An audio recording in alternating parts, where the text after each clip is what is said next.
And hello and good morning. I'm David Bowles, and this is Bowles TV. BOLES.TV, and I still have my echo. It's my daily test to see if anything I've done changed. And nothing has changed. I still have my echo. Yes, yes. Well, I just have to take off my headphones because it's just too annoying.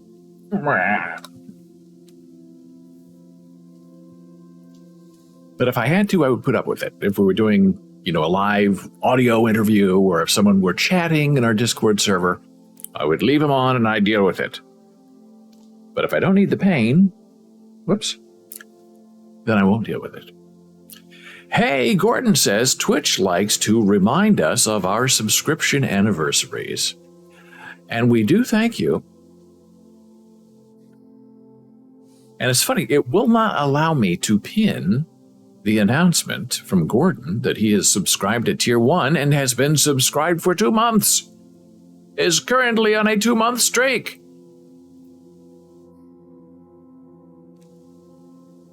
But we can pin this one.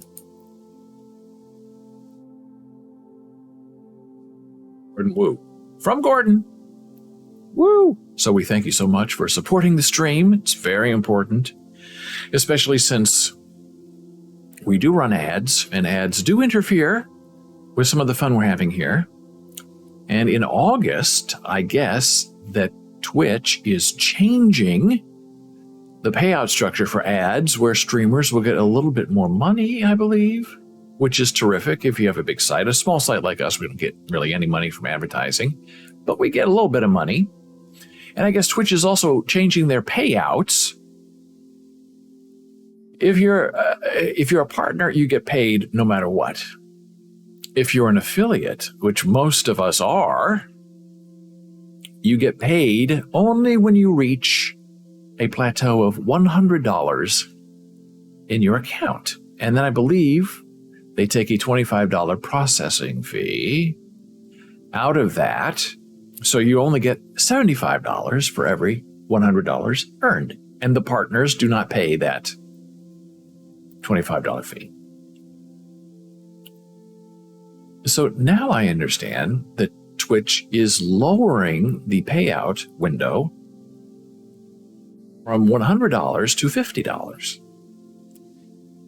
And many Twitch affiliate streamers say, well, why have a limit at all? If you earn $1, let us have our dollar. Now, does that mean that if they lower it to 50, they're going to up the service fee in half? I don't know. Or they're going to charge you that $25 service fee, and here's your $50 payout, which is $25. I don't know. It doesn't really matter because we don't make any money off of that right now anyway. And I guess another big problem in the Twitch community are chargebacks, where people will subscribe to you like 100 at a time. And then up to 6 months, people can dispute that charge.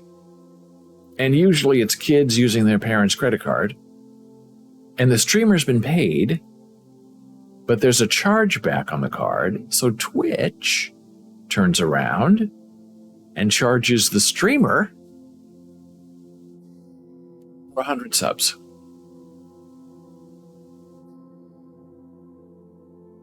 Which is what, $500? I guess $5 a sub. $1 million probably.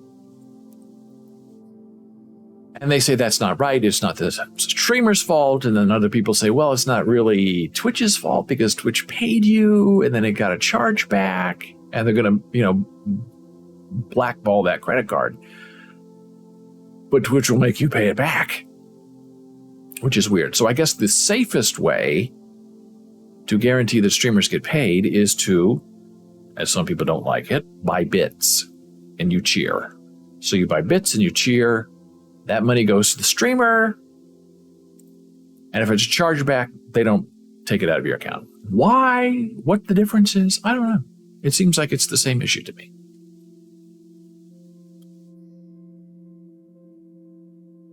So TwitchCon is now going on in Amsterdam, and I'm not there, although I do have a ticket.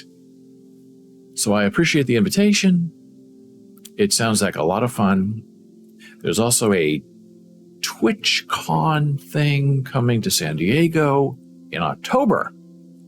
And some of my favorite streamers are going to be there live, I guess, doing a lot of different things like racing or drifting, or I don't know if those are real cars or if those like a Twitch branded car in Grand Theft Auto. But it sounds interesting. There's a lot of chitter chatter about it, and it's 6 months away. So I guess we're probably going to be very tired from hearing about that.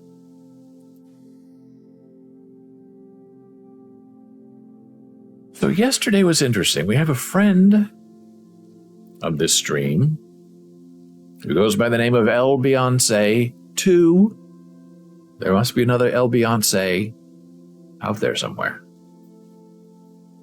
And El Beyonce pops in every once in a while, says hi, chats, and then leaves. Sometimes stays. Yesterday, El Beyonce 2 stayed for most of the show.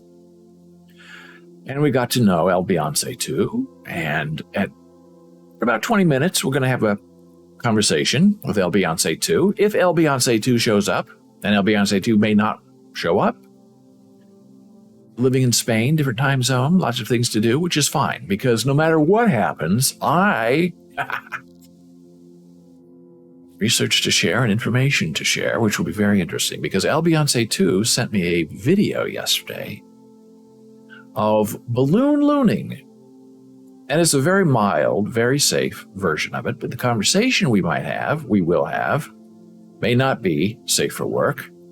So if you have the audio on and you're in a public place, we'll warn you, remind you what's happening. But it's going to be an interesting time. And I know that I'm going to learn a lot, and I hope that El Beyonce 2 is here with us. In anticipation of El Beyonce 2, we're going to chat about a few things. One of them is this war in Ukraine that is now affecting two very new but very good friends of mine. Alexander, who lives in Ukraine, and our good friend Igba, who lives in Russia, and who got out, lived in a foreign country, couldn't find a job because he had a Russian passport and nobody wanted to hire him. So he had to move back to Russia and be where he feels he doesn't belong and is trapped. And our friend Alexander has been sharing images from the war. Yesterday we shared the $50 that the kids in the neighborhood raised selling rubber bands for the homeland, in an attempt to try to send some money home to the front to pay for the war. Hey, $50, as my wife says, is better than nothing. So every once in a while, usually if I'm lucky daily, they send me a little something. And Alexander said, look, it's getting dangerous here. And I was very worried about that because all day yesterday on the news was news that in Kyiv, there's a lot of bombing. And a big apartment complex was bombed. And I think they said 13 civilians were dead. I thought, ew, that sounds like his friend, close to my friend Alexander. Later at night, he sent me kind of I don't want to say broken English because that's a terrible phrase. But usually when I talk to Igba and Alexander, they translate my text to them into their language, Russian, Ukrainian, whatever it is. Then they type their answer in their home language, translate it back into English, and send it to me. And usually it's very understandable, very clean. And late last night, which was like 6, 7 our time, but that's like 1 a.m. there, Alexander was telling me that it wasn't safe for them anymore in Ukraine. And he didn't know what to do. And so I wrote back and I said, well, I hope that you're safe and I hope your family's safe. Do you have I couldn't think of a different word, but I said, do you have a trigger event that's going to make you leave your city or leave the country? And almost immediately he wrote back and said, we have a small pathway of light But darkness is coming in all around us. And he went on to say, I have 2 elderly parents that I am responsible for, plus my children and my wife, and we have to leave. And I said, where will you go? He said, I don't know. So one day you wake up and your children are collecting money by selling rubber bands. And the next day you wake up and there are bombs surrounding you. And only because of geography, only because of the bad luck of where you live, in the context of dealing with a madman, are you forced within hours to go from the joy and happiness of collecting money to running for your life. And you're not just running for your life, you're running for the life of everyone in your family. So I hope that we continue to hear from Alexander. I don't know if we will. He may not be able to stay in touch any longer. And then I spoke to my friend Igba this morning. They love to email me 5, 6 a.m. my time, because that's when they're up. It's the middle of their day. They're doing stuff. I'm just waking up, getting ready for the show. And our friend Igba said he had this dream about me, and it was about the war, and things had gone right and well, and we were all heroes in this war together. And he said that his dreams always come true. I'm very prescient, is the phrase he used, which I love. And I said, thank you so much for dreaming about me. I appreciate it. I enjoyed it, I know.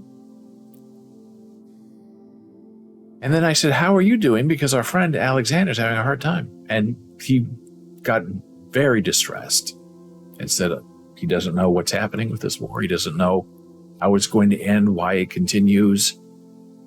And he tries to do the best he can to survive, to help his friends in Ukraine survive. But it's really a no-win situation. What are you going to do when you have this person who is determined not just to kill the enemy, but to kill its own people? It's a terrible mess. And I don't know the way out of it. The only thing I can think is our friend Igba and Alexander, if they have a new piece of NFT art somewhere, and their prices are very low and super reasonable, you buy a little something. And that is the power and the beauty of the blockchain.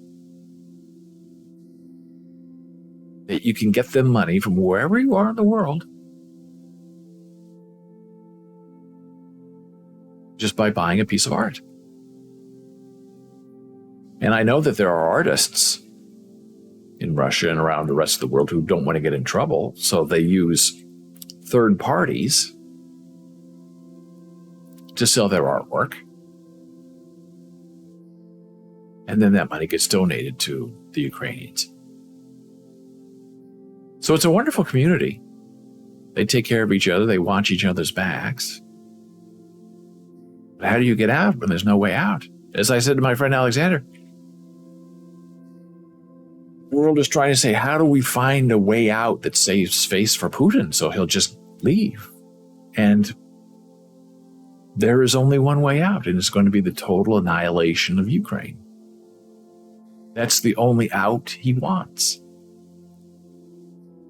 And I don't think he cares if it takes 1 month or 10 years. He's going to stay, and he's going to keep taking back what he believes is the motherland.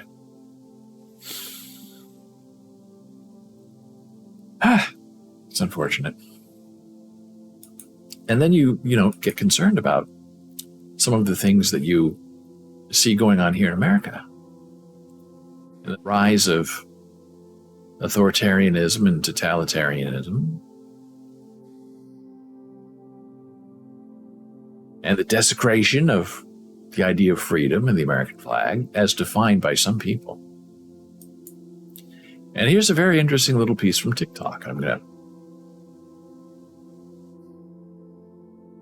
turn off the sound just because I don't know if there's sound on here or not, and I don't want to mess with it. that I find completely frightening. It's staged. But if you change the flag to, let's say, a Nazi flag, does it change the meaning for you?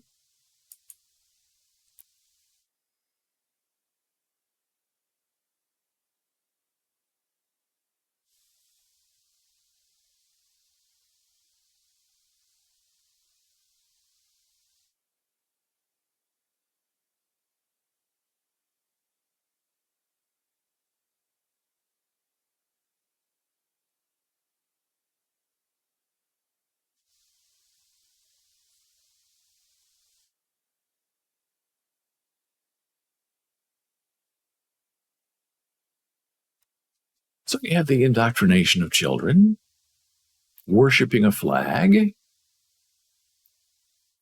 kneeling before a flag, the mother and father kneeling behind them. And of course, the father takes the flag off his back, provides his cape for the event,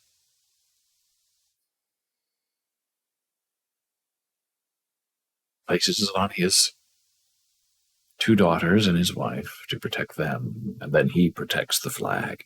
As Gordon says, or if you're the former president hugging the flag, boy, that was weird too. And I'm sure that's where all this is coming from.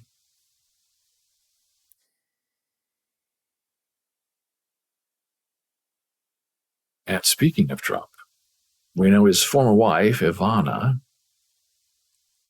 died yesterday. First, they said it was cardiac arrest. At least that's what EMS thought. They got a cardiac arrest call. And now it appears that she may have fallen down the stairs. I don't know, but she fell in her home. And falls are so dangerous. She was only 73.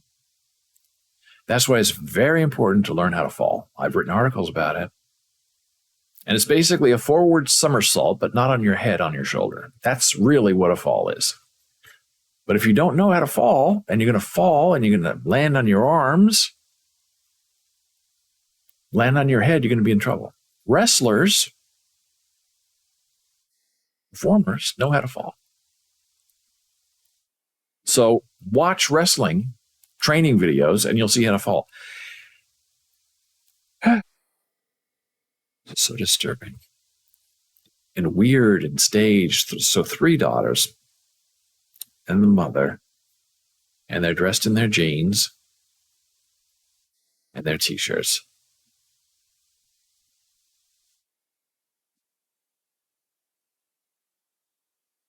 And these are the Trump people. This is what they believe. This is how they want the rest of the world to behave in their shadow.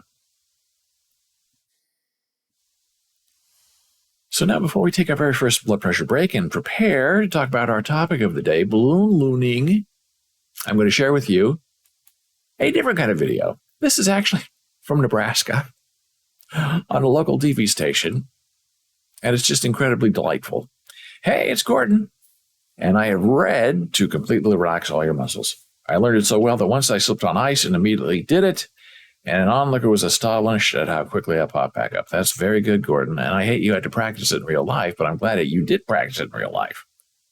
It's very important to learn how to fall. And I have fallen the wrong way several times. It sort of hurt my leg, and I landed face first on my computer that was in my bag that sort of saved my whole chest and face area.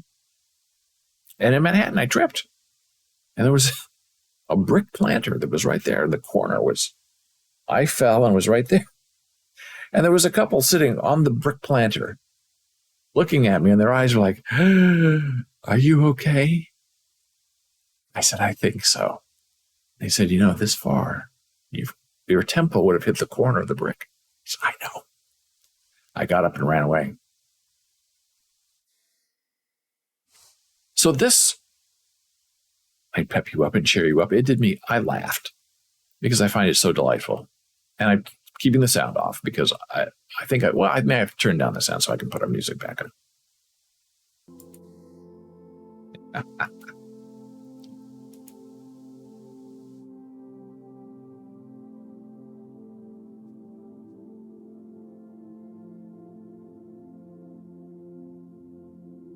It's like they planned it, right? You cannot teach in an acting class someone to have a better double take reaction. She's a live newscaster on the air, checking her phone.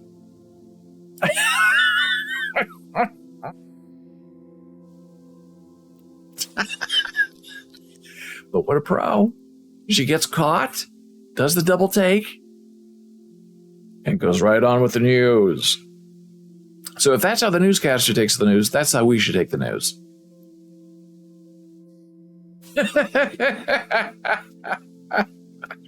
That's also very Midwestern.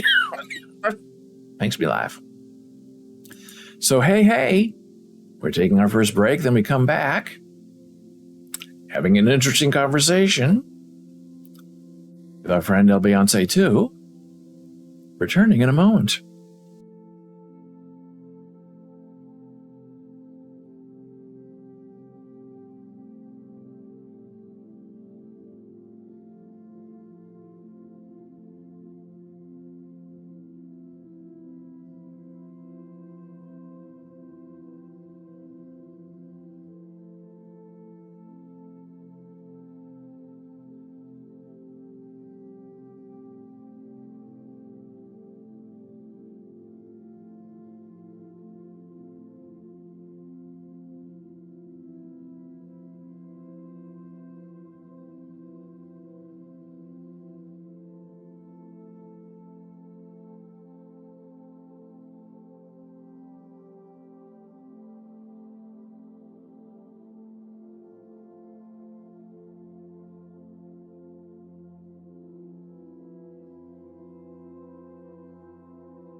And hey, we are back from break. I'm David Bowles. This is Bowles.tv. BOLES.tv. We are here with you Monday through Friday at 9 a.m. Now I'm checking our users in chat to see if our friend is here, and El Beyonce 2 is not here, which makes me very sad, but I'm prepared for it. And to overcome my sadness, I am presenting you with this one more time. A woo from Gordon. Makes me feel better. Thank you for that, Gordon. And to complete the goodness feeling,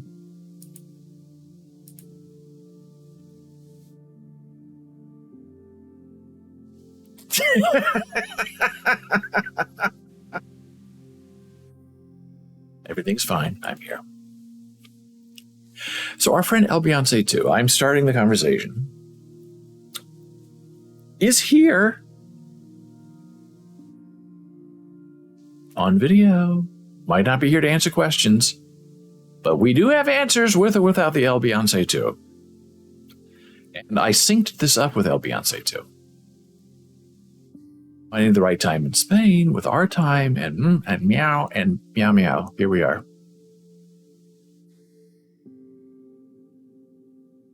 So El Beyonce 2 yesterday told us that, I'm going to say they, I wanted to ask El Beyonce 2 about what pronoun is preferred. El Beyonce 2 was born into a male body, is now, we learned yesterday, transitioning into a female body with medication and plans to have bottom surgery, as it's called, eventually.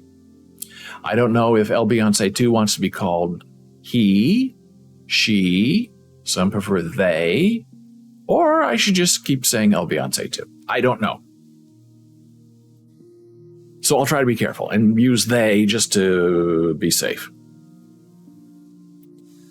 So El Beyonce 2, they showed up yesterday and said,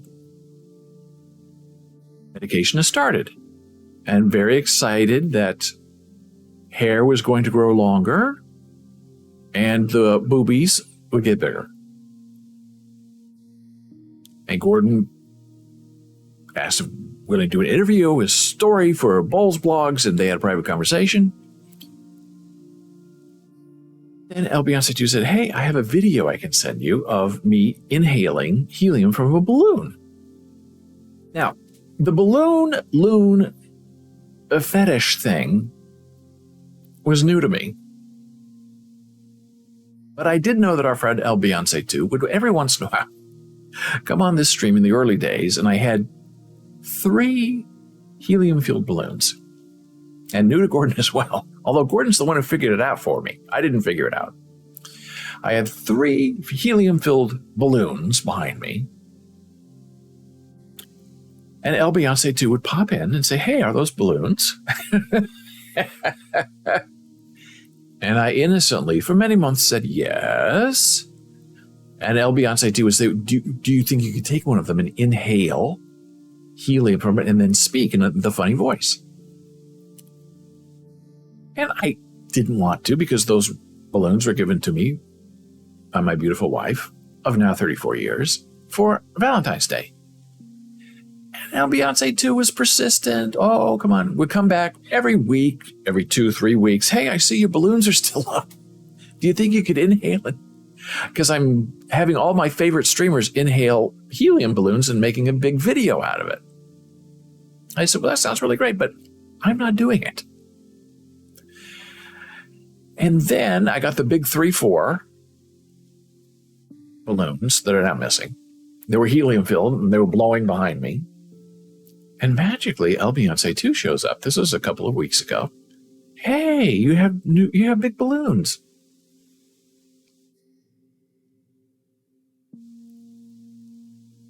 And I said right away, I'm not inhaling them and I'm not deflating them. And then El Beyonce 2 said something about being a balloon loon. And I thought it was a misspelling.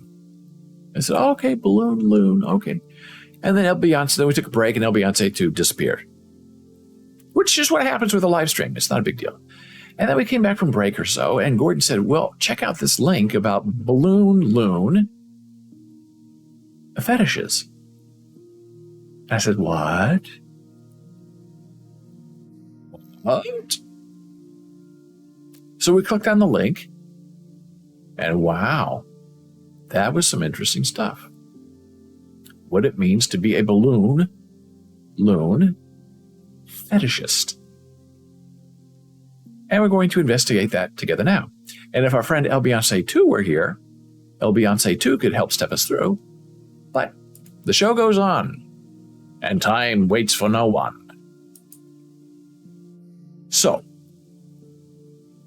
after the show yesterday, and I believe El Beyonce 2 was there for the entire show, which is the first time in history of the 8 or 9 months we've been on this show, where El Beyonce 2 stayed for the whole thing.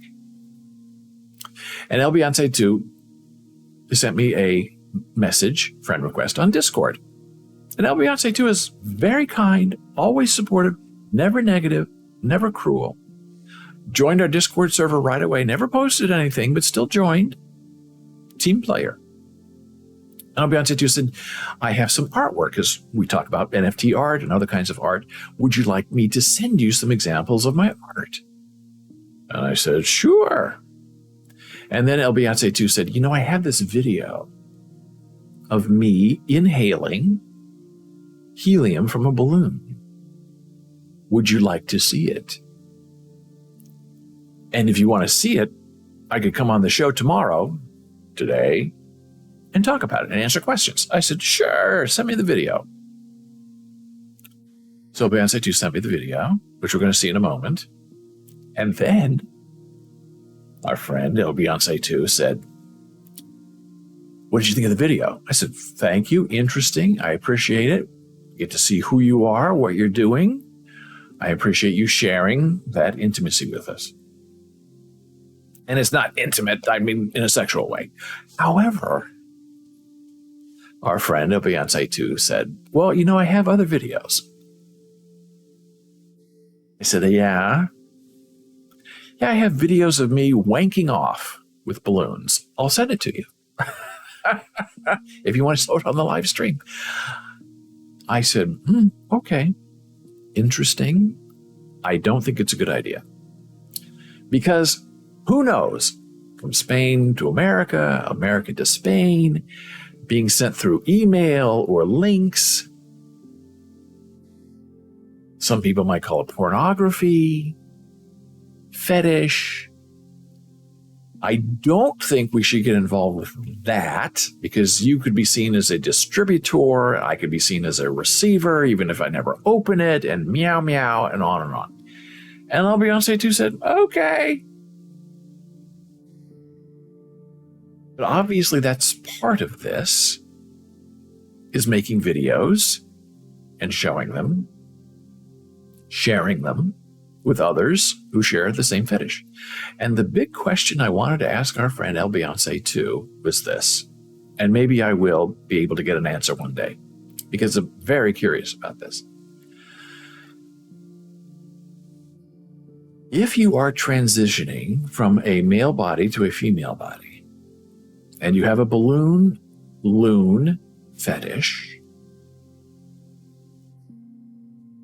and part of that fetish is videoing yourself wanking off with the balloon,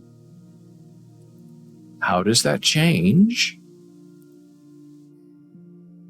when the tool of your wanking is removed surgically? Is it going to be the same effect, the same delight, the same fetish, or does it change? That's the question I had for today, and that's the one thing I can't answer. I don't know what answer is. But I'm fascinated by it. I really am.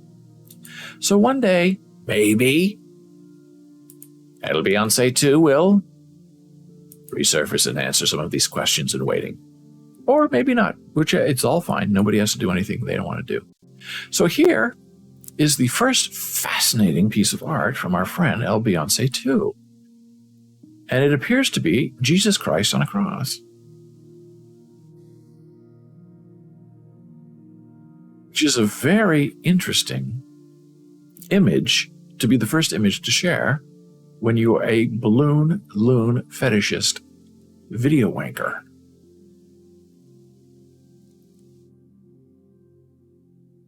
It's fascinating that your fetish does not appear to interfere with your dedication or your faith. As we scroll down the page, we see your friend and mine in a box where he belongs, looking very surprised. I believe that's from yesterday's show. So our friend, El Beyonce 2, watches us while, I guess, drawing on an iPad. Here's the second image from our friend, El Beyonce 2. And this does appear to be the real, original Beyonce. There does appear to be a lot of softness and love. It does not appear in this one. This one's very stark and scary. As is supposed to be, I suppose. This one is very soft and lovely and muted. The inspiration for El Beyonce 2 is the Beyonce. As we scroll down a little more, hey, there's our best friend talking about Elon. Now, does it bother you? Some people ask that El Beyonce 2 is concentrating more on El Beyonce 1 than in the original David Bowles. Any human would say yes. But I am a monster, and so I'll say no.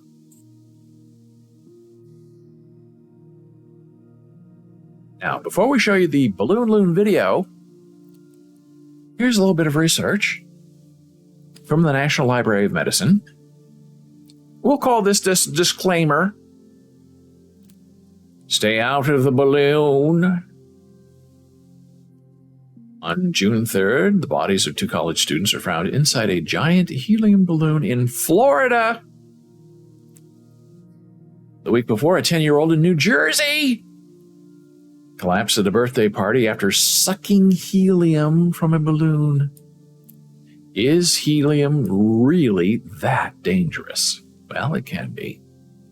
Breathing in pure helium deprives the body of oxygen, as if you were holding your breath.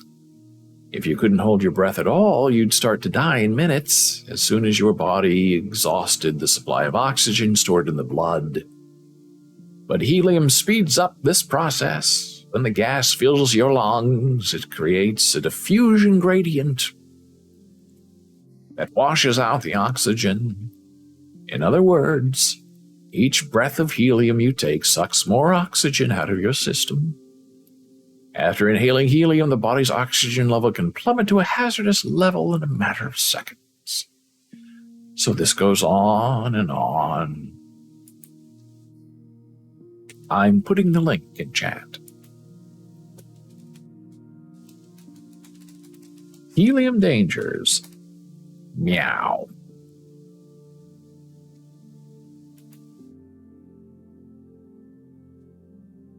As well, why you should never suck helium out of a balloon. At some point, most people, I've done it. Professor Gordon has done it. Most people have sucked helium out of a balloon to get that squeaky, high-pitched voice. And there's actually a voice mod that is called the Helium Voice that I have on my computer somewhere, if I could get it to work. And I actually offered that a couple of months ago to El Beyonce 2. I said, I'm not using my balloons, but I have a helium mod on my voice I could do for you right now, because it was set up at that time. And El Beyonce 2 never replied. Not the same thing, I guess. An artificial voice mod is not the same as watching someone do it. But it's time to put the balloon down. A common party trick typically thought of as harmless fun has made headlines over the past few years for causing serious, life-threatening injuries. In some cases, death.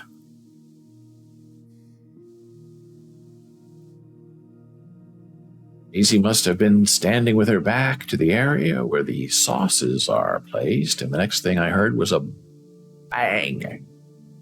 The mother, Kelly Mom, told the newspaper. I looked around and she was slumped in a corner. She had collapsed. Her eyes were rolling. I was terrified. The balloon was just floating in the store, and when the staff and others saw Daisy playing with it, they thought nothing of it. It had just been a practical joke.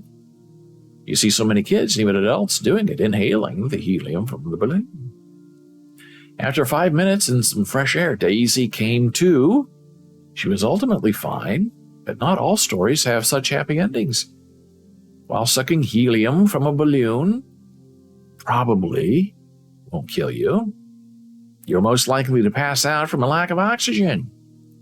Taking in helium from pressurized tanks, hoods, or masks, or stepping inside a giant helium balloon is a completely different story and far, far more dangerous. So we've been warned.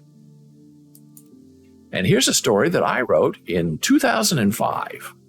When I was in high school, the thing we did as crazy kids, I'm sharing this with you now so I'm not being judgmental, is we would huff, inhale, dust off. Actually, I have some right here. And I learned to do this in high school in the photography lab. And this was old-timey photography where you had dipped stuff in developer and solution, you had a dark room, and you had to lock the door. And oh boy, the journalism dark room was the place you'd go. You want to make out, turn off the lights, very dark, lock the door, no one gets in. You want to drink some alcohol, add some peppermint schnapps to your Coca-Cola. When the dark room, lock the door, turn off the lights, drink. You want to get a little high with some dust off that you use to dust off the negatives before you print them. Lock the door, turn off the lights. Do a little sucking. And the law was such that if you're going to do this, you had to have a photographer with you or someone who knew what they were doing. And there were a lot of photographers who had to go along with this and like pretend to, or really print photograph. So you'd go in there saying, okay, we're going to drink for 10 minutes. Not that I know anything about this directly. We're going to drink for 10 minutes. So Charlie, which is not the name of anybody, develop a cheerleader picture. And we'll all be, 6 of us will be in here. And it takes, 10 minutes and nobody can come in the room, not even the teacher, because it'll ruin the print. And that's what you do. And Daryl Blue, who was our journalism teacher, and my cousin, by the way, and who is now dead, I'm sorry to say, died very young, would knock on the door and say, guys, come out. And he knew what was going on. I'm using my key to come in. No, you can't come in. You're going to ruin the photograph. And sometimes he'd let it go. And I think maybe one time I remember that he actually unlocked the door and went in and didn't find anything because we're high school kids and we know how to hide things from our parents. Not that I would know anything about that. So the dust off thing was really interesting.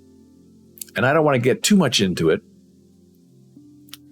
because it was sort of a life-changing experience in good ways and bad ways. But I really ended up at the bottom of the stairs, upside down, in my childhood home. And after that, I never did it again. And I don't know if you can still get high that way off current dust off, but I believe you can. And there's a certain way to do it, but I'm not telling you that.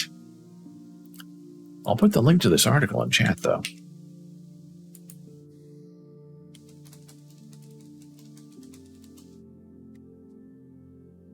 So you can take a look at that. So I'm mentioning that so you know that I'm not holding any weird judgments of anybody who has a fetish or anyone who chooses to get high in a strange and unforsaken way.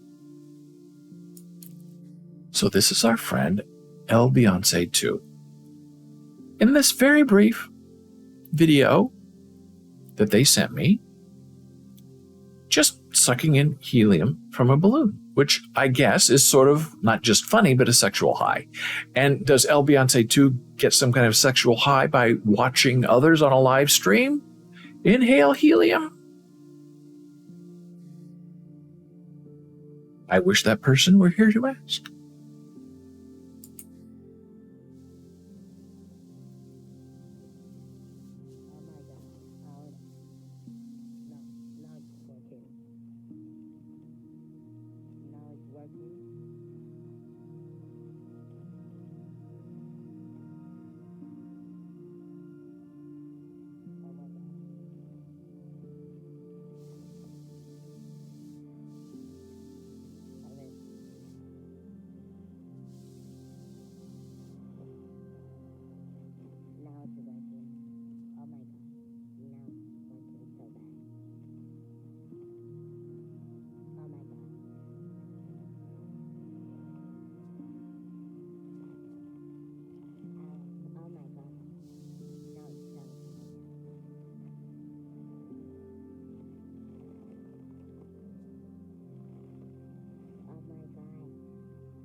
So there you go. An introduction to balloon looning, the fetish. And here's a little more information about that, since we don't have El Beyonce 2 here to ask. A beginner's guide to balloon fetishes, straight from an actual looner. Now, these are all female. So this is not just a male wanking thing. It is also a female thing. And my very limited research says sometimes they sit on these helium balloons, they pop them. I guess you also inhale the helium if you're interested in getting that effect as well.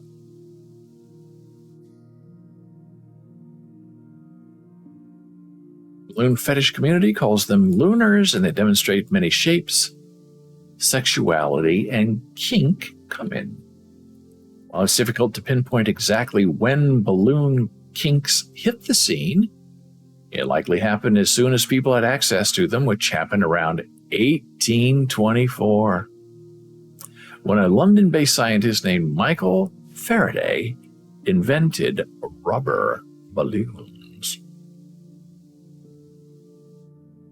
What does a balloon fetish entail?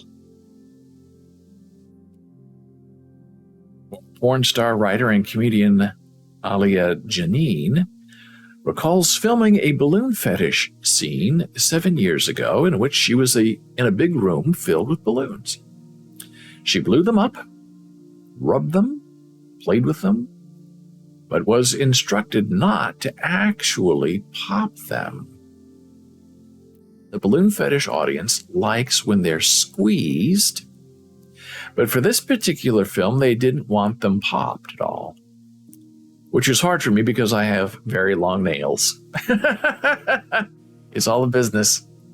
It's all facts. Our balloon fetish is common. Maybe easy to giggle and make fun. There's some ways to integrate balloons into your sex life. It's a wonderful story. I'm putting it in the chat.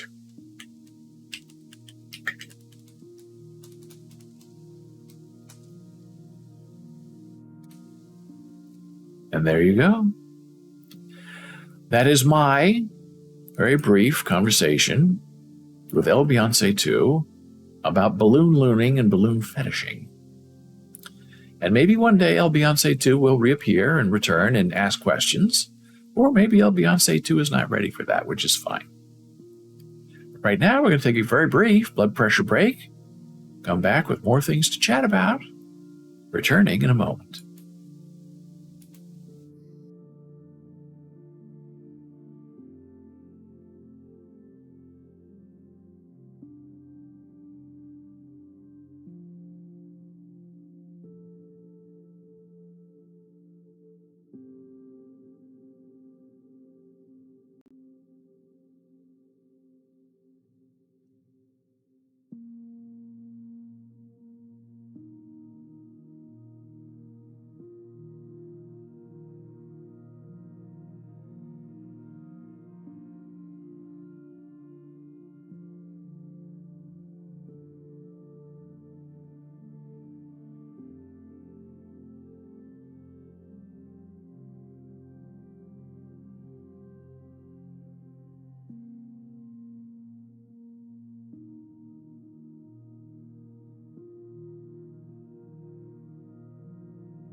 And hey, we're back from break. I'm David Bowles. This is Bowles.tv. BOLES.tv.television.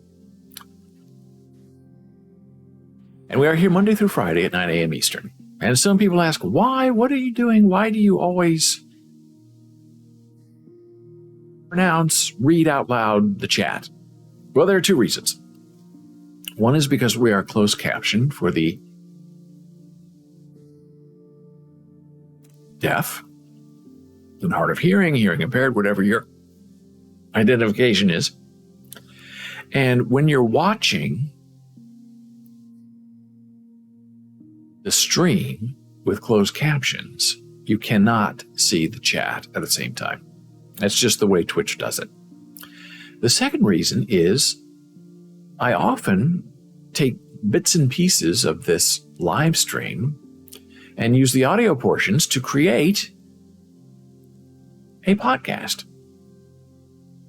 So if I'm not reading the chat, people have no idea what I'm reacting to in the podcast version. So, that's what's going on. A little late returning to you. Jana Marie is here, telecommuting today. And the monster she was having trouble logging into her Zoom meeting at 10. And it was weird. I don't know why people would send a non-clickable link to a Zoom meeting that's this long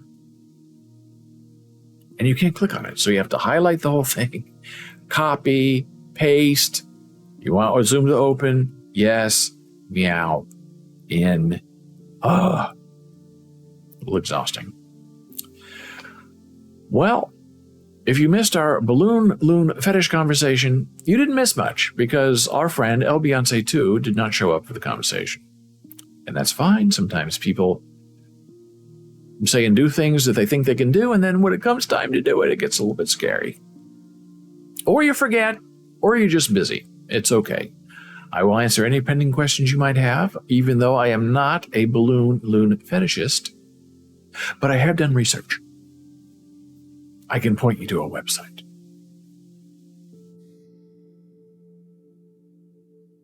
So now we'll have a little bit of fun with some fun images that are also telling images.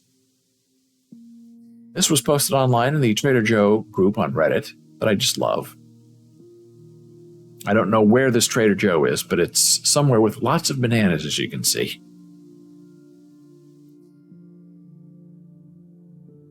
And here is the wonderful quote from Jessica Walton. From, I can't remember the TV show.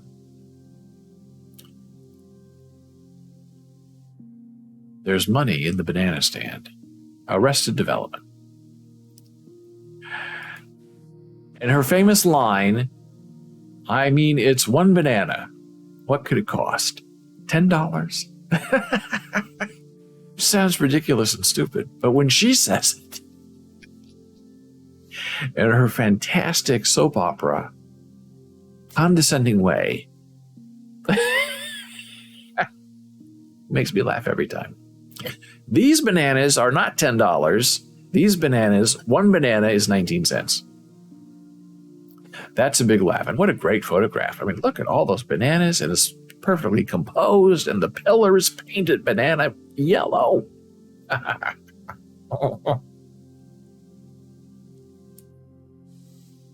Here's another image that is now making the rounds again. This is from 2018. How quickly we forget.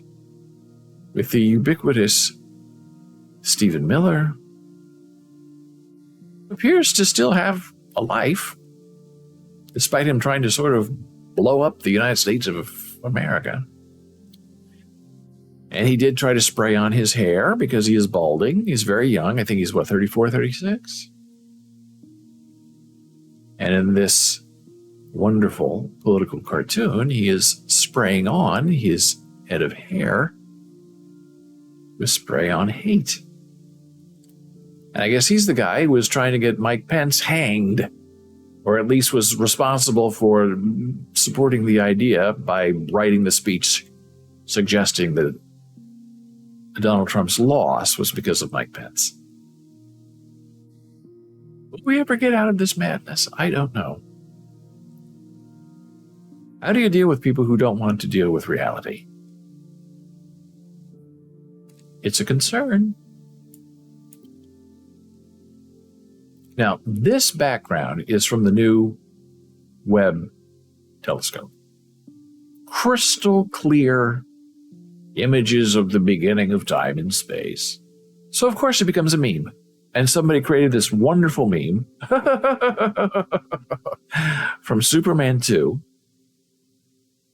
where these terrible people who are trying to go after Superman get put in a box, a crystal, I don't remember what it was. And they're flung into space. And they're screaming because they cannot get out.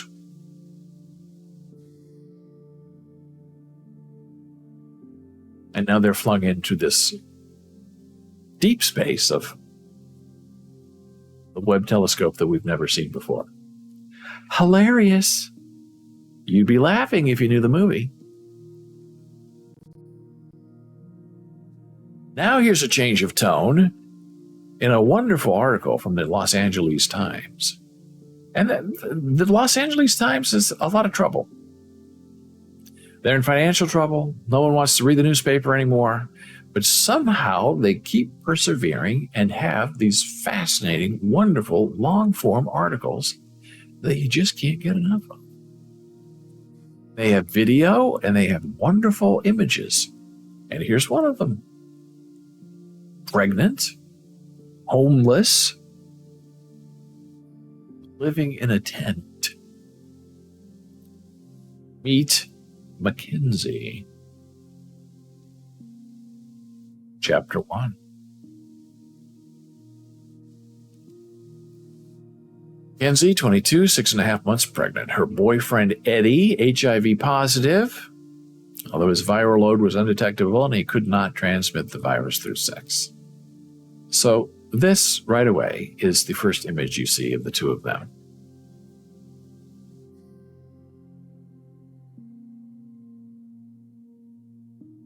She's there, pregnant, homeless, and I guess he's doing a medical exam. I don't know.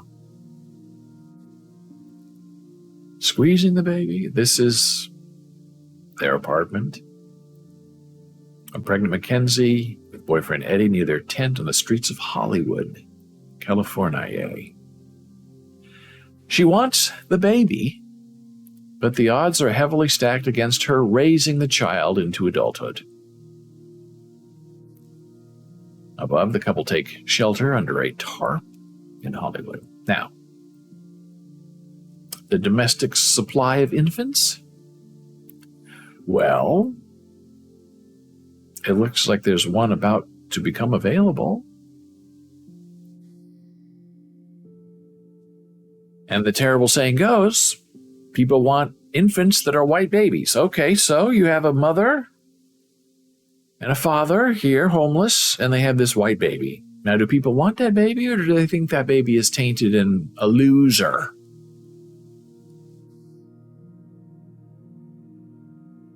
But she doesn't want to give up her baby.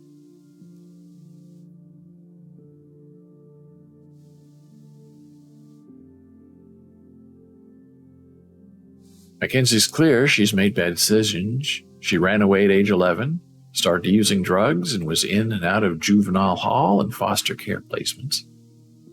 As an adult, she racked up 3 felony convictions for possession of meth for sale and receiving stolen property. She had shot up meth for 2 years before stopping, several months before she became pregnant, still on probation in one case when she got the news. I feel like my whole life has just been written for me. I'm just supposed to be stuck here. I'm not supposed to get any further. A typical F-up, I guess.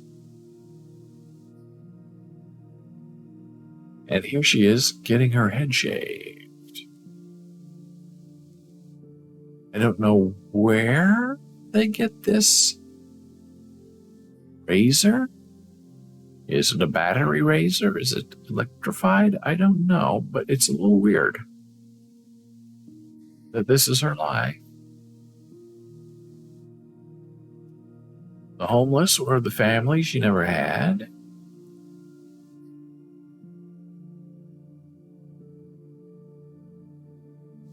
She has her medical exam, I guess, with Eddie.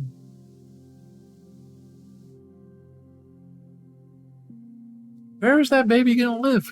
In the tent with them? Are there diapers, formula? Is the state going to intervene and take their baby?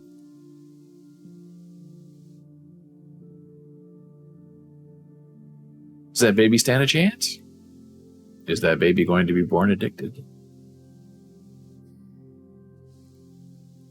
It doesn't seem like there are a lot of winners here. Mackenzie ran away at age 11, started using drugs, was in and out of juvenile hall and foster care placement. An abandoned child. She landed on the streets of Hollywood at age 13. As an adult, she racked up 3 felony convictions. Eddie panhandles at a Hollywood off-ramp.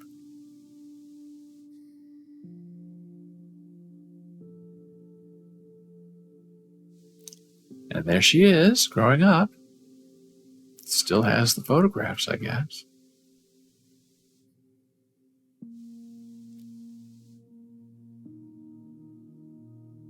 And here's the story that seems to be a common thread in all of these sad stories. Mackenzie was molested by a friend's stepfather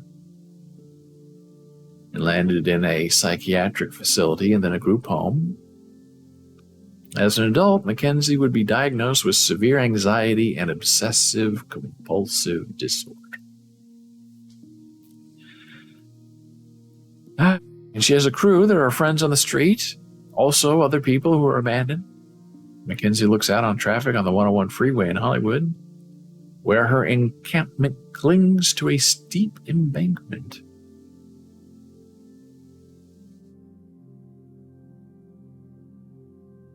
And what do you do with a mother who wants to have her baby but has no way to provide for her baby? And I guess that's the question that these abortion fanaticals, anti-abortion fanaticals, are going to have to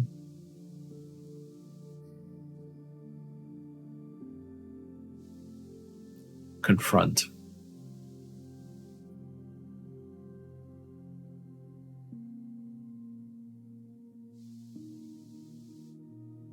Mackenzie at Path Gramercy, transitional housing for women ages 18 to 24 who are expecting to have children or have children under 5.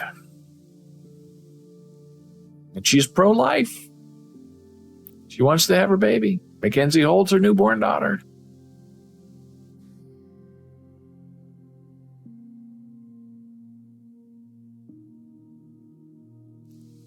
Mackenzie keeps an eye on her baby in the hospital. She's perfect. His friend Christina holds the newborn.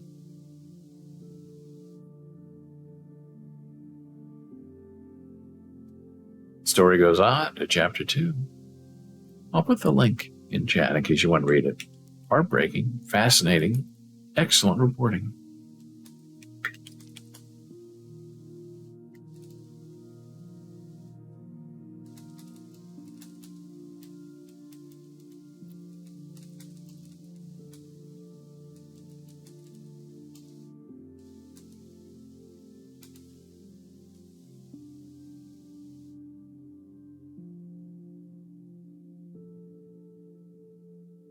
And now here's an interesting story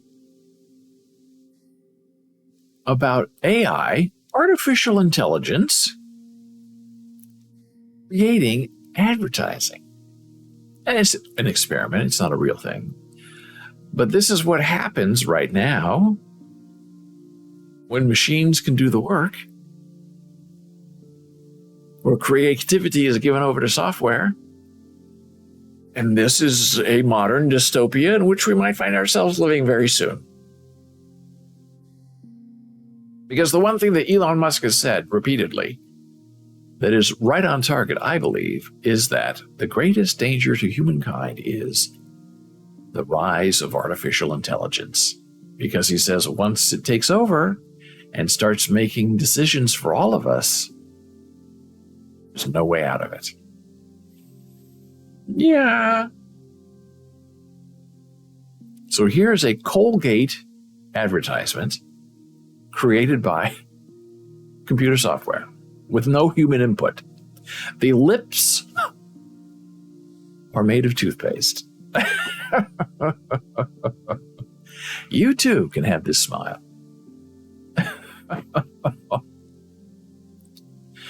And we're going to see what Gucci, Kentucky Fried Chicken, and Colgate ads look like through the eyes of an artificial intelligence agency.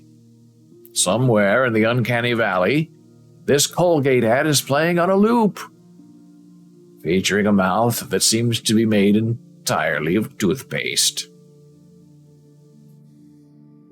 It's really frightening. And I guess this is how AI wants the Colgate logo to look. Can't even read it. And maybe it doesn't matter because you don't have to read anymore. We'll do the reading for you. This is an AI Gucci ad. Now, this I think is interesting. This I think works. It's dramatic. The lines are drawn beautifully. It's for clothing. It's not insane. It's not like the pants or her face. Her lips are not made out of buttons. I like the red over here and the green over here. Very interesting. Incredibly, the entire process took just 5 minutes to churn out. And due to the ever-changing nature of AI-produced artwork, every image is one of a kind. That means even when repeatedly inputting the exact same prompts, the AI will produce entirely new responses. His speed also presents a major draw. 10 Days offers the latest work for Wimbledon in comparison with the AI's attempt. As an example, one took an agency and artist months to produce, the other just took under 60 seconds. Gordon says, every time I see clips from fashion shows, I think, I never see people on the street wearing this clothing. Well, that's true. This is not for any of us. These are for private parties in New York City and Beverly Hills. The rest of us don't look. And I know a lot of rich people, and they do buy those clothes, and they know they really can't wear them on the street with the rest of us. They wear them only for each other to show what they have. Now this, frightening. I think this is still a Gucci ad. So it takes, 3 months for humans to think up an ad and 10 minutes for a computer to create this. I don't know. What are you selling? It looks like you're selling Spock ears. 10 days ad intelligence. Ray-Ban. Sorry. 10 days in 2022. Gordon says, Teddy feed, something, something, hey, something, something. Oh my goodness. That is ridiculous. Yeah, they're not wearing that to a private party. I guess it's proving concept, proving the insanity of it all. I don't know. But that's a good point. Whoops. So this is Ray-Ban sunglasses. I guess we knew it was something with sunglasses or glasses. I was concentrating on the ears because the ears don't match, which bothers me. The asymmetry of it all. Here's another Colgate hat. And it's Colgale. Teeth, I think. I guess this is a lip. This is a lower lip. This is a tongue with Colgate written on it. It's just terrifying. And Kentucky Fried Chicken. Sort of cute. Knowing what it is, not that cute. Oh, I like this one, though, where the chicken nuggets have arms. Wings. Telling. So this is Gucci. Okay. The Gucci stuff is very interesting. Very odd. Oh, more Gucci. Wow. I am terrified by this. Hey, it's El Beyonce. I think we had a change of schedule and timing, El Beyonce. We were expecting you an hour ago. And we had our whole Balloon Loon chat. Maybe we can continue and restart that conversation now that you're here with us. There's the Uber ad. And that is that for that. And now that El Beyonce is here, it's time to take our brief break. We will return in a moment.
And we are back from break. I always put my headphones on and I forget that I have the echo and the reverb and none of it works.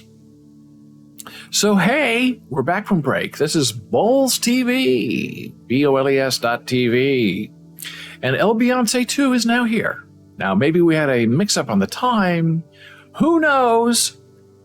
But El Beyonce 2 is here. Now, unfortunately, we had our conversation without El Beyonce 2, all about El Beyonce 2, for half an hour. And El Beyonce 2 was not here. But we had a wonderful conversation about El Beyonce 2. So now that El Beyonce 2 is here, I can ask the questions that I have open. And hey,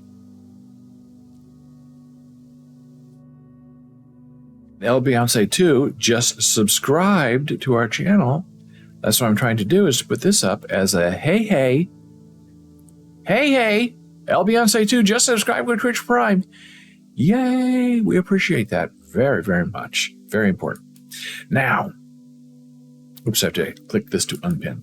Now, because this conversation is going to be probably technical and sensitive in nature, for today only, because of what we're going to talk about, I made El Beyonce 2 a moderator and a VIP. Well, you can't be both. I thought you could be, you can't. You have to be one or the other.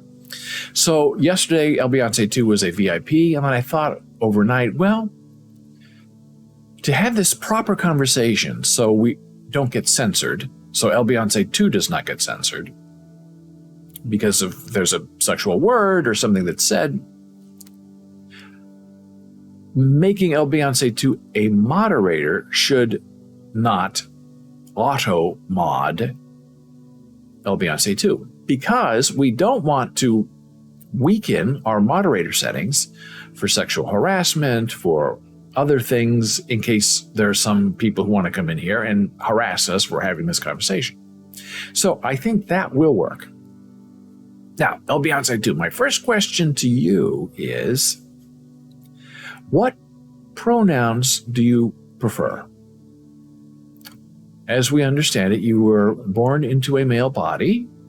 You are now in the process of transitioning from male to female with medication, with the end goal, I believe, of having surgery. Do you want to be called he, they, she, something else, or just El Beyonce 2?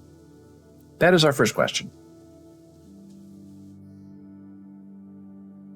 And I know this is going to be difficult because you're typing and I don't have my other resources still here. She. Okay, very, very good. Now, we watched your video, which you thought was very interesting, and we appreciate you sharing that with us so much. In our private conversation that I shared, we were talking about sexuality and balloon fetishing, and you kindly offered to send another video of you wanking with a balloon. And we decided not to do that because of legal issues for you, for me. Who needs that? But my question of the day is, when you make your transition and it's complete, will you continue to have your balloon fetish, do you think? And if you are no longer able to, wank off with a member that you will no longer have, will you be changing the sexual pleasure of a balloon to your female self? Or is it just the same concept? It doesn't matter, male or female body.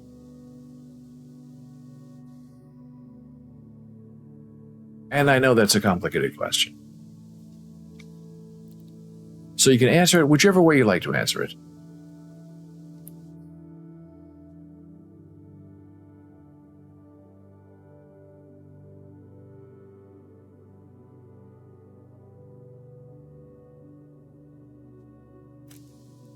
Beyonce says, yes, I think it will change. Well, that is super interesting.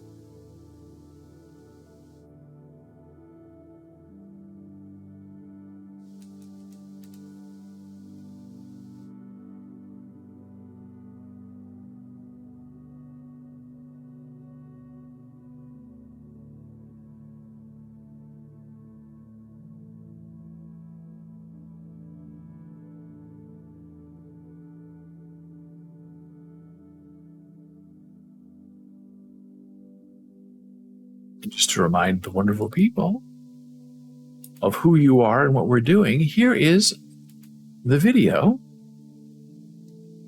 that you shared with me yesterday, and you gave permission to share today, and we appreciate it very much to get an insight into this life.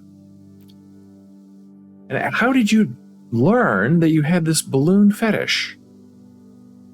What age were you?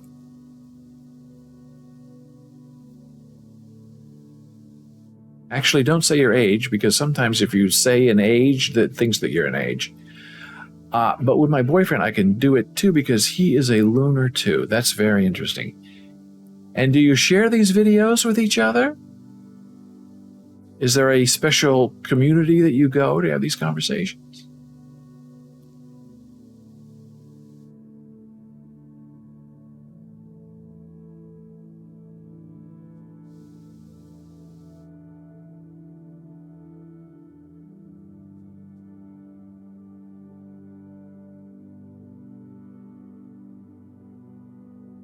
I'm just going to keep playing this because it's interesting to watch while you're typing. So I'm not, if you don't want me to share it anymore, just holla.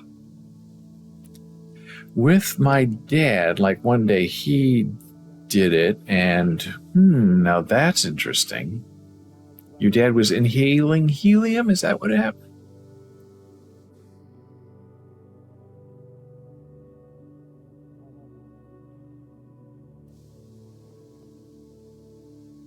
So it goes up. Okay. That's very interesting.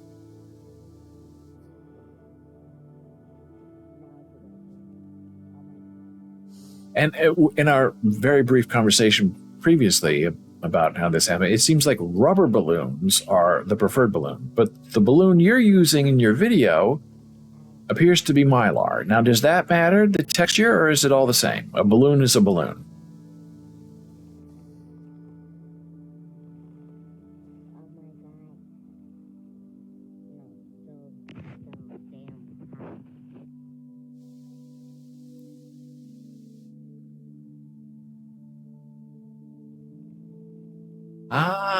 Discord community. Well, that's very interesting. Good. It's nice you have a safe place you can go and talk to each other.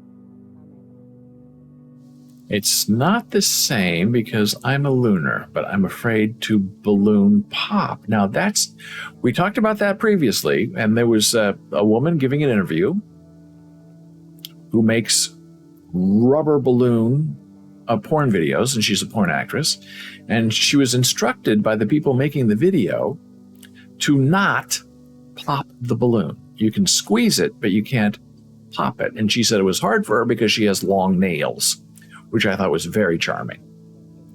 There are a lot of types of lunar. Very interesting.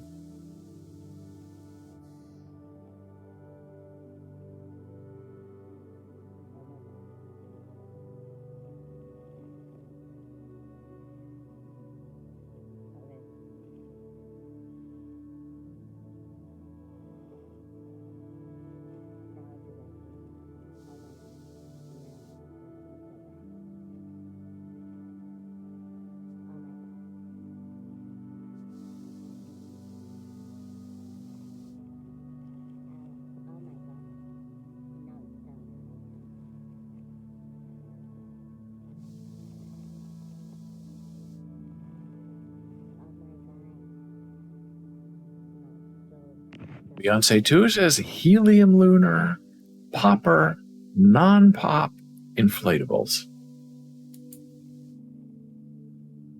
And what is the goal with this fetish? Is it just to come to the edge? Or is it to have a full sexual release?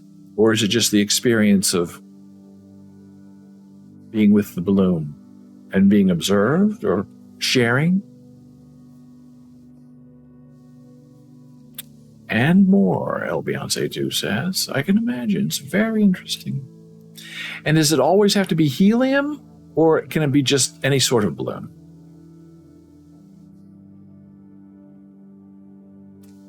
Oh, okay. Very good.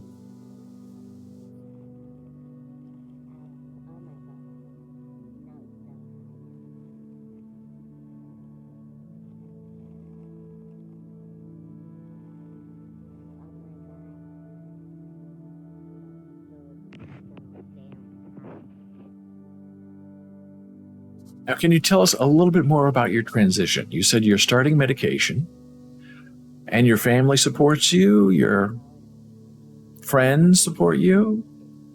Is this going to take a year, 2 years? What do you think? Did you have to have, some kind of psychological analysis?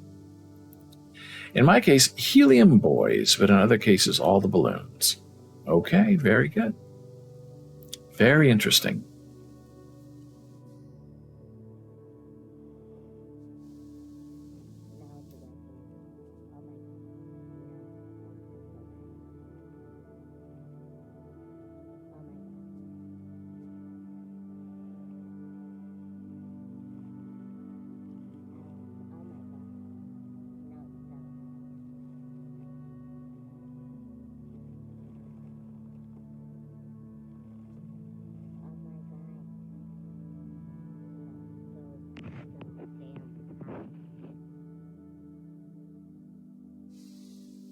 So the timeline is first 1 year medication or 2. Okay, that's good.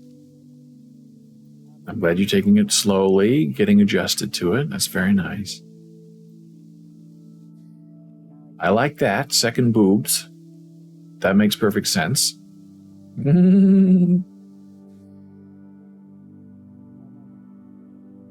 That must be such an interesting experience for you. To finally become, I guess, who you believe you were born to be, or who you know you were born to be. And what a wonderful thing that science and technology and medicine has made it easier for people who are trapped in the wrong body type to get out and have a life they deserve. Third, the cat. That will be very interesting. And I appreciate you for allowing us into your life and sharing what you know, and teaching us through experience and direct observation of how these things work and what your plans are for the future. And it's wonderful that you now have a very bright future. As I talked about you earlier, that you are always positive and friendly, never negative, cruel. It's always a joy to have you in our chat, and we're delighted that you're subscribed now.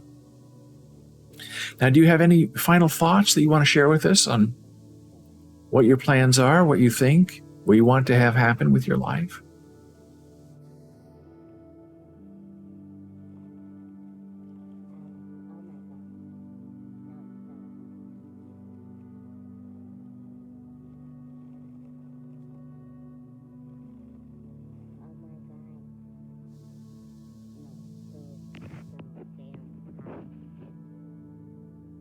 Beyonce 2 says yes. Okay.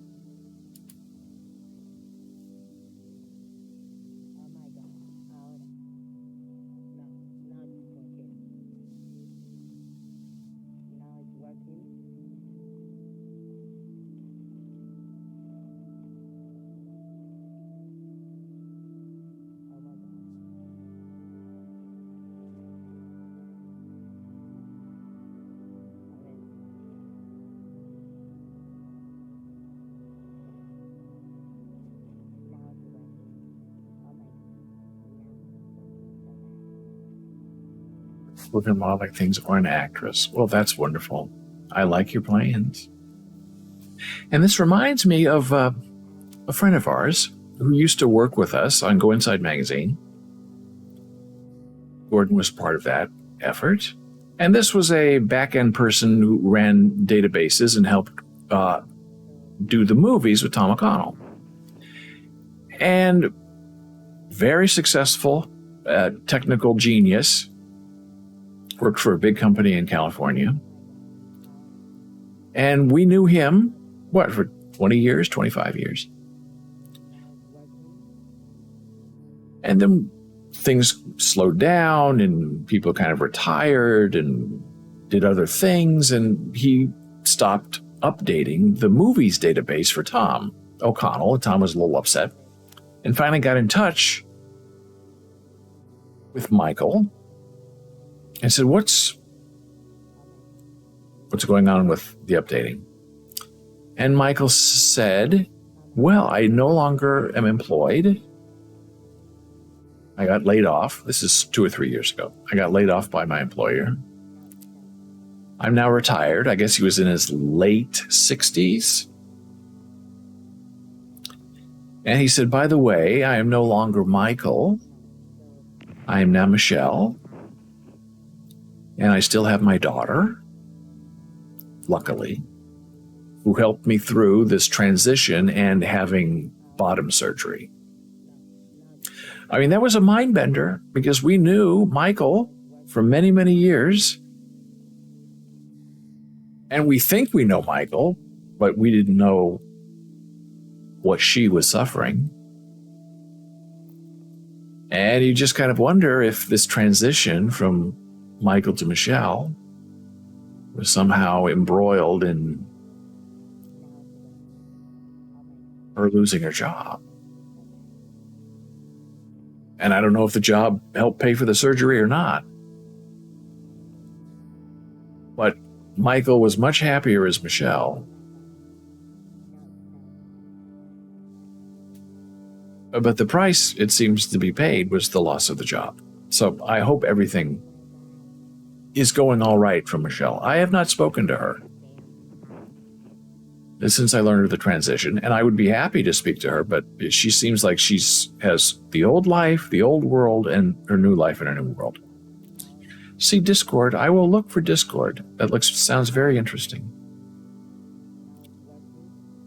And this conversation also reminds me of another story I've shared here many times.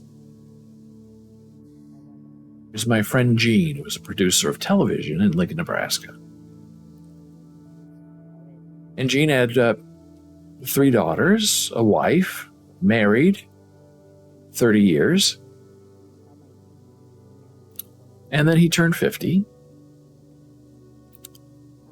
And he realized that just as a gay man, he needed to come out. And in, conservative states like Nebraska, that's a very dangerous thing to do.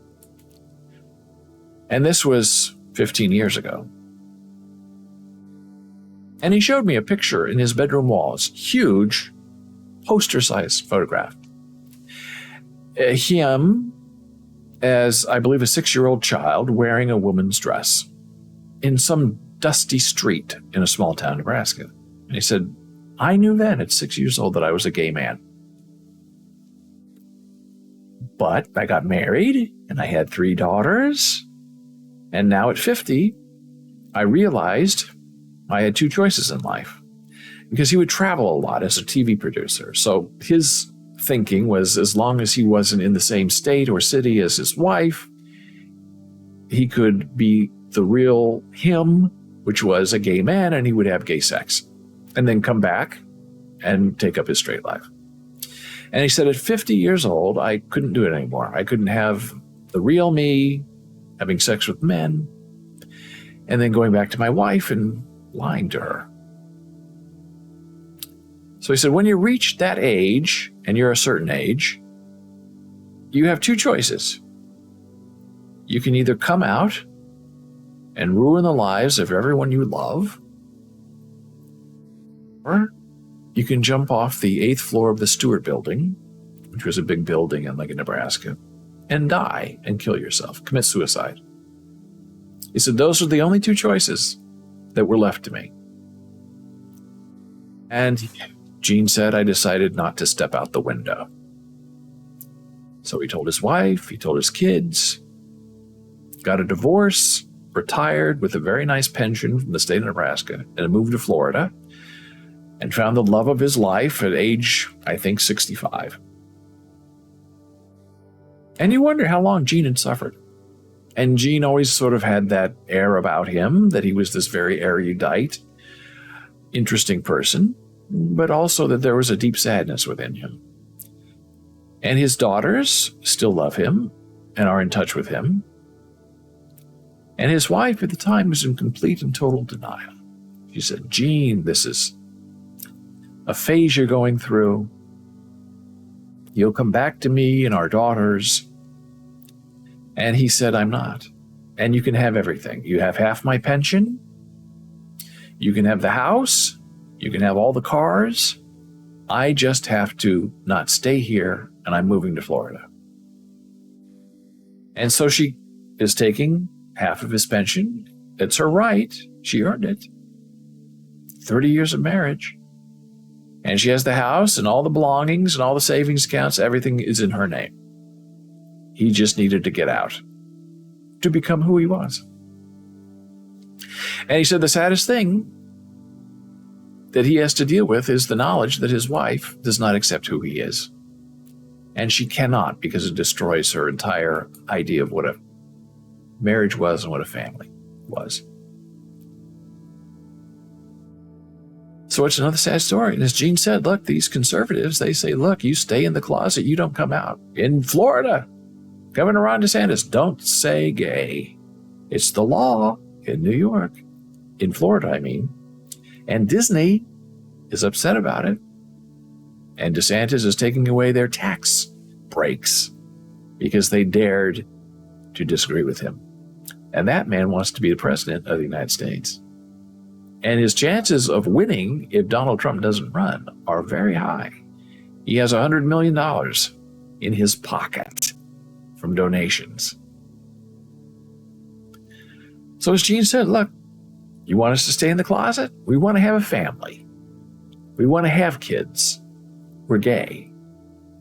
So you're going to keep us in the closet? You're going to shame us? You're going to threaten our lives? Okay. We'll go marry your daughters, and we'll have children with them. And then we'll leave and do what we have to do. We'll lead the life we were intended to lead. Is that winning? Is that what you want to have happen? Or do you want to just leave us alone and let us have our lives together, love the people we love, and adopt children that are perhaps unwanted, and let us start our own families? That seems the right thing for me, the right way to think. But as we saw in that other video with those people wrapping themselves in the American flag, that's the terror that is coming for America. I'll show it to you one more time. I have to turn off the sound in case there's sound. But this is how it looks. This is what happens. People who worship a flag over people take over and become powerful. Are they cowering before the flag, or are they kneeling before the flag? And as I said earlier, what if this were a Nazi flag? It's the same idea, really, right? It's all about belief and persistence of vision and the terrorism of jingoistic beliefs where religion and politics are combined with blurry lines and no brightness in the separation of church and state. This is what's coming for America. Are we able to stop it? Are we able to fight it back? Or is it going to enrapture us and repress us?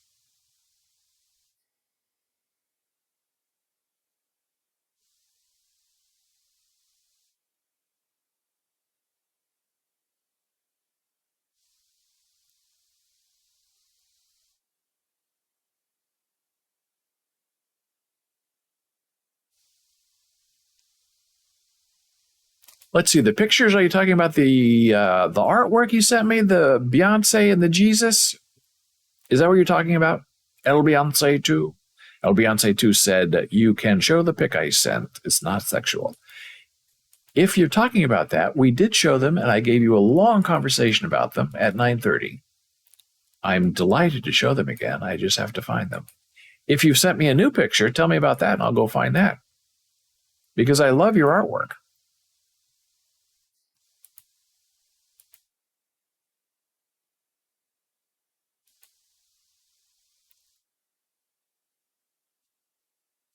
So this is our first picture we showed earlier, drawing by our good friend, El Beyonce 2.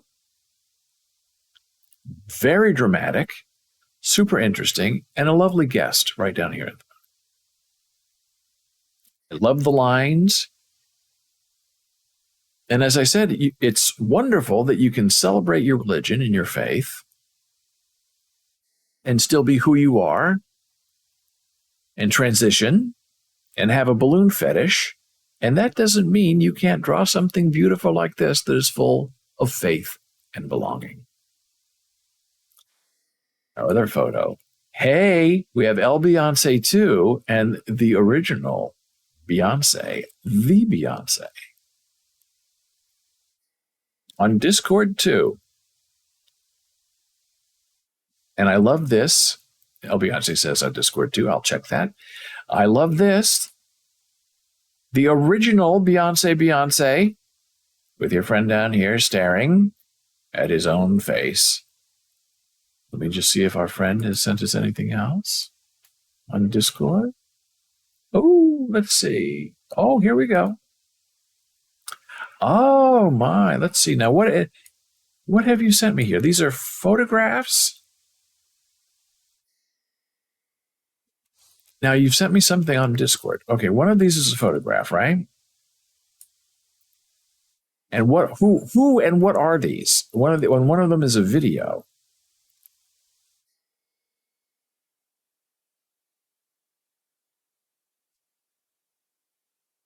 And is the video you?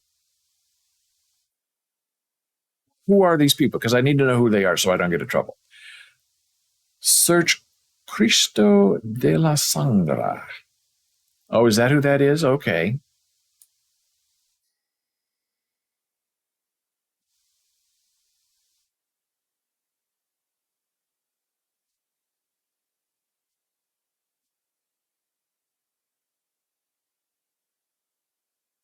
Here's one of the images you sent us. I guess that's not you, right? That must be the person you're mentioning. Very beautiful.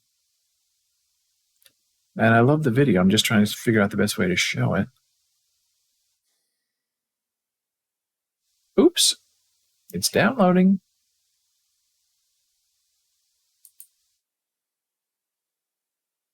That's Eva Me. So this is you. Okay. And is the video also you?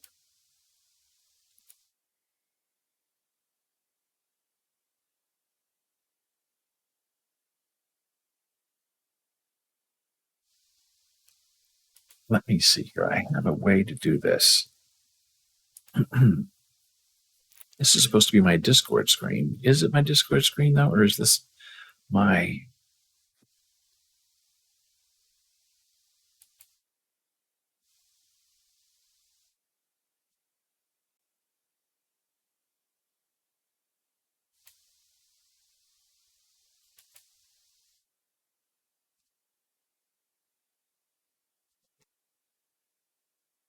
Let's see.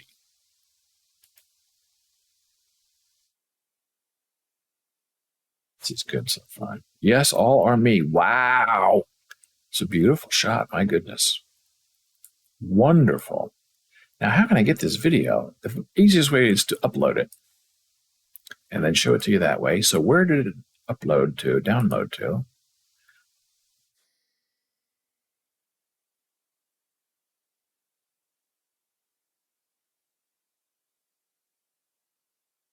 Now I will do this. Okay. I can't see the screen, so if you're saying something, I can't see you. I'm going to upload. Yes, the video.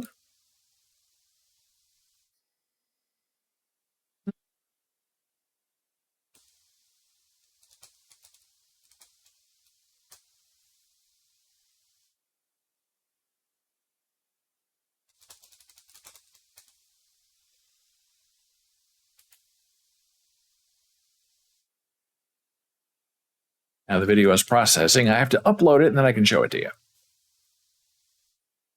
which is all part of the fun. It's converting now.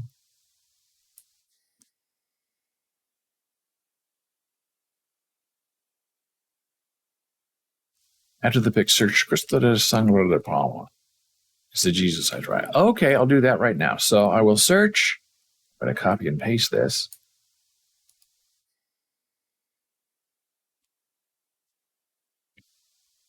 I will type.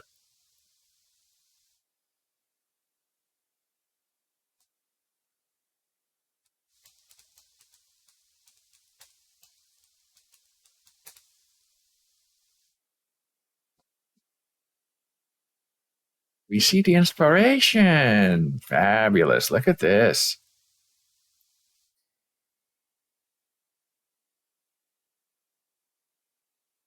Very interesting. That's your inspiration. Fantastic. Okay, and this is your artwork. Wonderful. Very well done, my friend. Terrific. Very interesting. Ah, and the halo, you got the halo right. Fabulous. Very, very well done. Now it looks like our video is fully cooked, if you know what I mean. And we're going to see the real beautiful you right there. And here.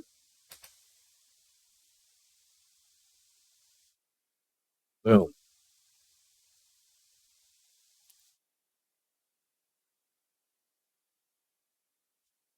I love the looks. It's fabulous. I think it's terrific. I'm so glad you're sharing it with us. Fabulous. Gorgeous.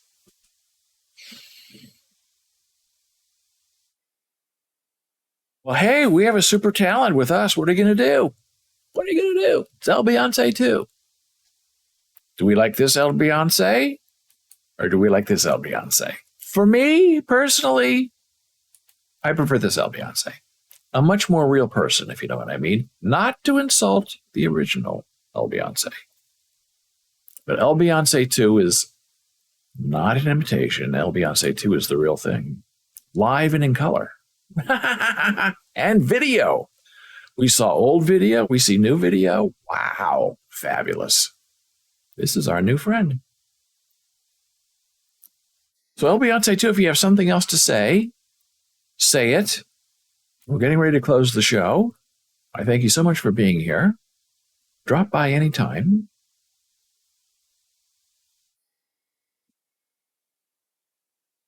And if you have any questions for me, or even for El Beyonce too, you can email me, us, and I will get her the message, david@bowles.tv. On Twitter, you can super follow for private conversations and help with your writing @DavidBowles. Hey, El Beyonce 2 says, so the blue dress is my mom's dress, and the moment of quit the dress, I can't quite quit it. I got to look at it again. The blue dress is your mother's dress. I say, well, yes, you've said it very well. You are coming to us from Spain. It's a blue dress. And the towel is very interesting. Let's look at that blue dress again. I love the blue dress. Terrific. And I think it's great at your mother's. It's very charming.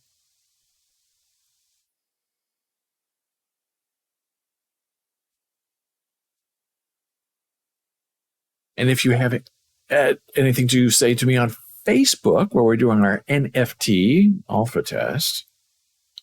The business page is BOLES. The personal page is Script Professor. It's makeup, not boobs. Oh, now that's interesting. See, that shows what a pro you are, because it looks like boobs, as they say in school. So that's makeup. Well done, my friend. Really well done. And dare I say, from an observational point of view, very effective. Very, very effective. And on Instagram, oh, I'm looking at it, but I'm not showing it to you. Meow. I'm looking at the blue dress. Here is the blue dress. Here is the makeup, creating the illusion of the boobs.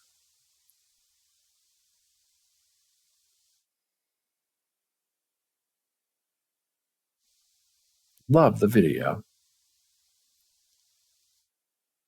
Now, do you like yourself with darker hair or lighter hair?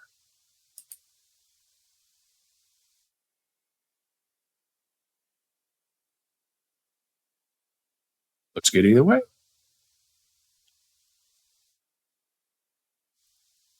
On Instagram, we are Bowles Books.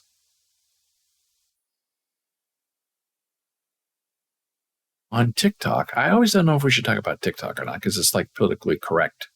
Gentlemen prefer blondes, Gordon says, is said.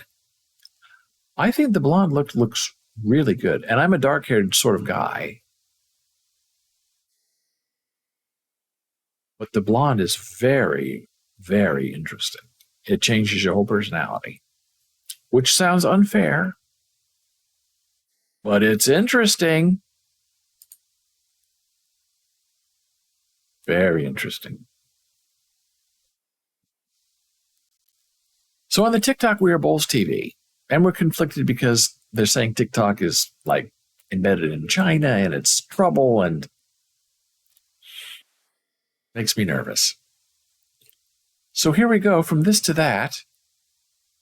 Here's the original Balloon Loon.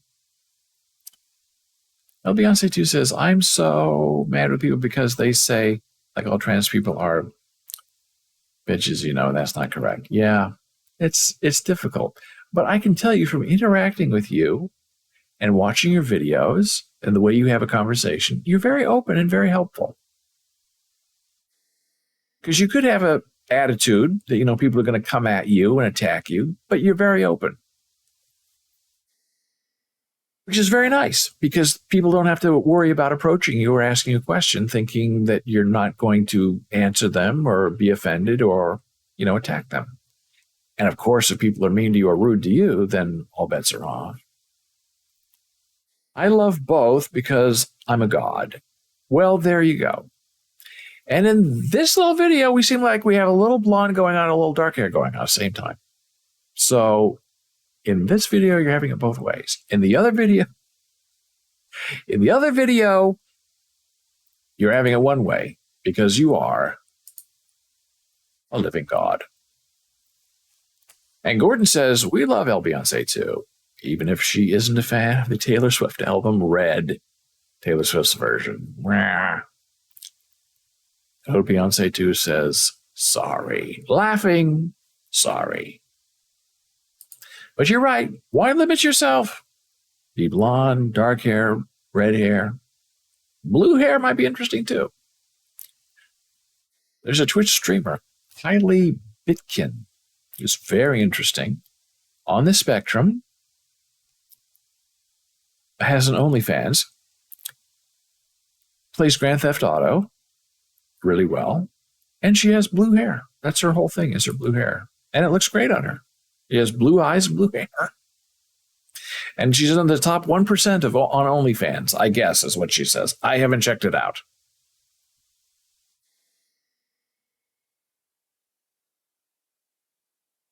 So if you have any questions or concerns, thoughts, let me know. You all know where to find me. Send me videos. Send me photographs. There's always something to talk about, something to chat about. Oh, Beyonce says, I have to. So I will see you again on Monday. Jana Marie is here on Saturday and Sunday at 11 a.m. Eastern as she talks about deafness in American Sign Language and answers questions about disability. And I think she's going to concentrate tomorrow on scams like email scams and SMS scams and iMessage scams and gift card scams, just to kind of get the word out there. El Beyonce too says, I don't know what Gordon and you eat. Your voice is so hot. Well, there you go. I don't know what we eat. Probably too much coffee. Well, we're so glad you popped in, El Beyonce, too. I love having you here. You were here most of the day yesterday, which was a rare treat. And you've been here today, and you answered all the questions. Gordon says, I do add a bit of sriracha to my food sometimes. There you go. It's a little too hot for me. I have a very, very bland palate. So anything spicier than butter is a problem for me. I'm kidding, sort of. Not really, but I am. But not really, but I am.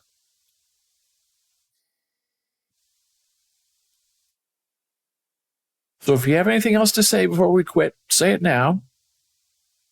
I hope you have a wonderful nap, a great and good sleep, a tremendous wake up. As Gordon says, hey, or as I sometimes call it, rooster sauce. You might be okay with tapatio sauce. That's more mild. I'll have to look into that. And Beyonce too says, well, I'm going to be a girl. So.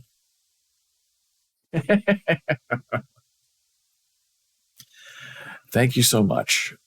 El Beyonce too, thanks for exist.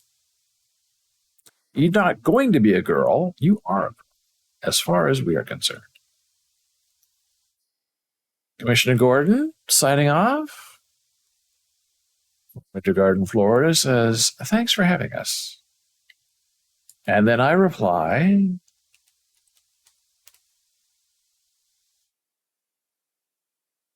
see you in a day or two, and I'll have more ideas for you. I found the full quote, so that's why I fixed it. So even though we're not live streaming, you can still find all of us 24 hours a day. You know all the usual places. Oh, El Beyonce too says, I know, but I have a banana. So, okay, fair enough. It's an important step for you. I get it. I understand.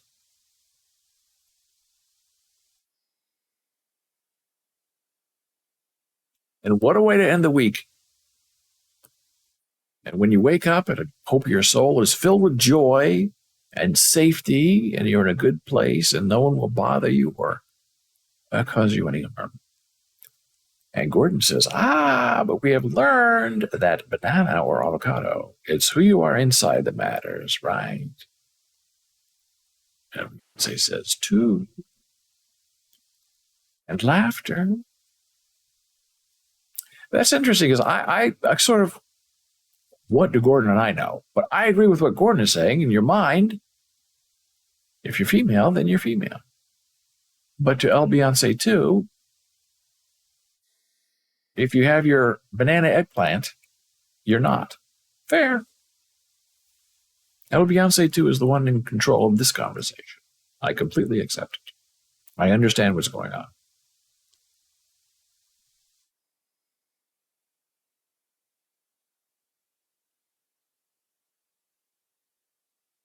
So I will see you again Monday at 9 a.m. Eastern. Stop in, say hello. But you know where to find me if you need me. El Beyonce says, I'm more female than a girl boy.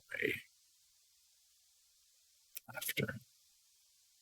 Very well said, my friend. That is very, very well said. A girl boy. I love that. Very precise, exacting. It means what you intended to mean. Very effective. So I'm disappearing here for now. The chat will remain open for about 5 to 10 minutes if you want to continue on. And if anything interesting happens, I may just pop right back up. But until Monday, I will see you. Take care and be well. And let me know what you're thinking.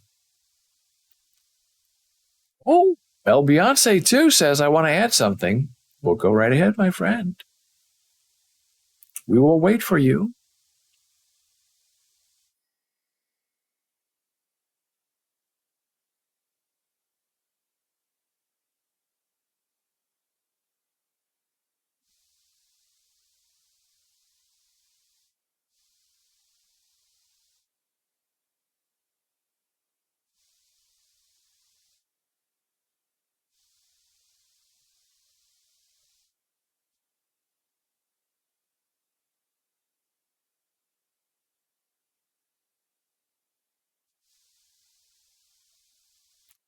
Well, Beyonce is typing. I'm going to add in our Discord server, just in case you want to visit, say hello, make a friend, do something fun. We're there. We're ready. We're willing. El Beyonce 2 says, trans people have rights. Completely agree. And I hope where you're living that your country does support you. I'm very concerned in the USA that we're really going backward in the rights we can expect and the rights we have granted to us. It's very difficult. And if there's no right to privacy, no right to have an abortion, a lot of these conservative people are saying, well, then if there's no right to an abortion, there's no right to birth control, there's no right to gay marriage, there's no right to interracial marriage. Well, Beyonce says here too, but it is rare. Yeah,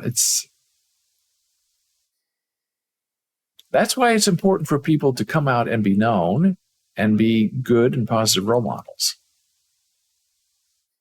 Because it's been statistically proven that people who say, I don't like this certain type of person, color, race, sex, it's easy for them to say that when they don't know anybody, when they don't know a friend, when they don't have a family member. But when they do, when they have direct personal experience with that person, through social media, through marriage, through family, through a live stream, then they change. Say, oh, well,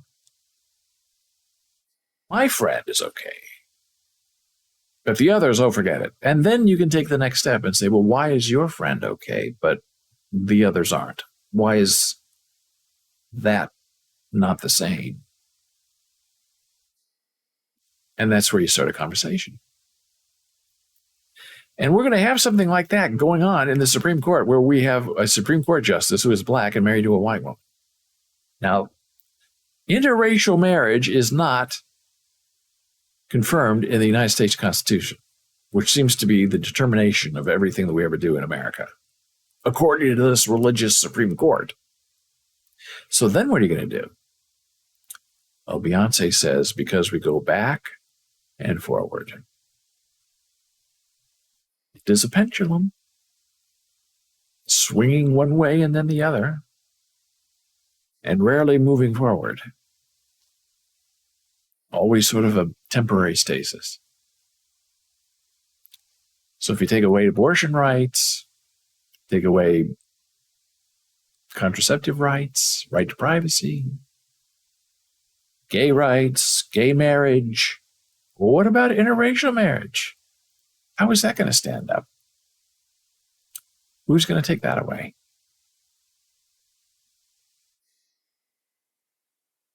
It's going to be a problem.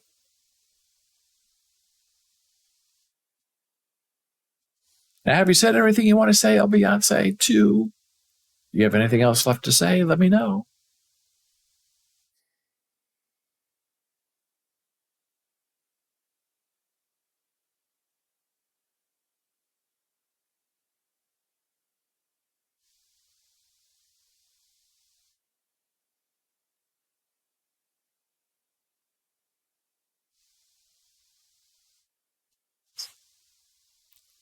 Okay, dear friend, I thank you so much for joining us today.